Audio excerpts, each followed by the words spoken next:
फरवरी 2003 की सुबह रितेश और उसके दोस्तों के साथ एक ऐसी घटना हुई जिसे वो आज तक याद करते हैं।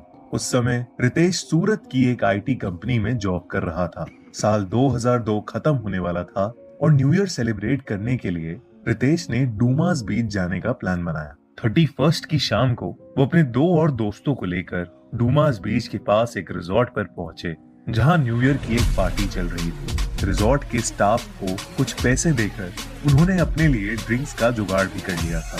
खूब जोरों शोरों से रिजॉर्ट में पार्टी करने के बाद वो समुद्र के किनारे बैठने डूमास बीच की ओर चले।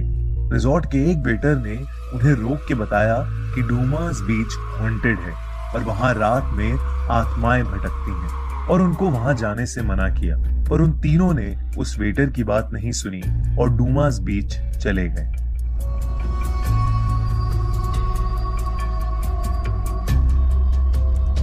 तीनों डूमास बीच पर बैठे हुए अपने हाथ में के ग्लास ड्रिंक लिए गप्पे मार रहे थे। डूमास बीच एकदम सुनसान थी और इन तीनों के अलावा दूर दूर तक वहां कोई नहीं था। पर कुछ ही देर में रितेश के दोस्त रवि को वहां दूर कोई खड़ा दिखा, जो धीरे धीरे उसके पास आ रहा था। उसका चेहरा धुंधला था और ऐसा लग रहा था कि जैसे वो बस एक प्रोजेक्शन है। रवि ने जब ये बात अपने दोनों दोस्तों को बताई तो उन्हें कुछ नहीं दिखा और उन्होंने उसका मजाक बनाना शुरू कर दिया। रितेश ने बोला कि उसे ज्यादा चढ़ गई है और अब उसे और नहीं पीना चाहिए, पर रवि काफी श्योर था कि कुछ तो अजीब है। वो बार बार उसी धुंधले चेहरे वाली उस औरत को देख रहा था। देखते देखते अचानक वो उसके पास आ गई और उसके आर पार हो गई।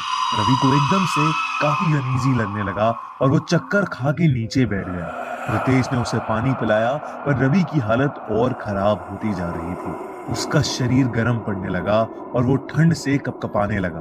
उन्होंने वापस रिजॉर्ट जाने का सोचा, पर रवि चलने की हालत में नहीं था। रितेश ने अपने दूसरे दोस्त पुनीत को रिजॉर्ट से पानी, दवाइयां और जैकेट लाने को कहा। जैसे ही पुनीत वहां से गया, वैसे ही रितेश को किसी के रोने की आवाज आई। उसने देखा तो समुद्र के किनारे पर बैठी एक औरत नीचे मुंह करके रो रही थी। उसे भी समझ आ गया कि बीच पर और देर रुकना ठीक नहीं है। वो तुरंत कांपते हुए रवि को उठाने बढ़ा। जैसे ही रितेश ने रवि को खींचा, रवि ने कांपना बंद कर दिया और रितेश को बहुत जोर से पीछे धक्का दिया। रवि की आंखों में एक अजीब सी चमक थी। उसने गुस्से में रितेश को देखा, जिससे रितेश बहुत ज्यादा घबरा गया। इतने में पुनीत भी रिजॉर्ट के स्टाफ को लेकर वहां पहुंच गया।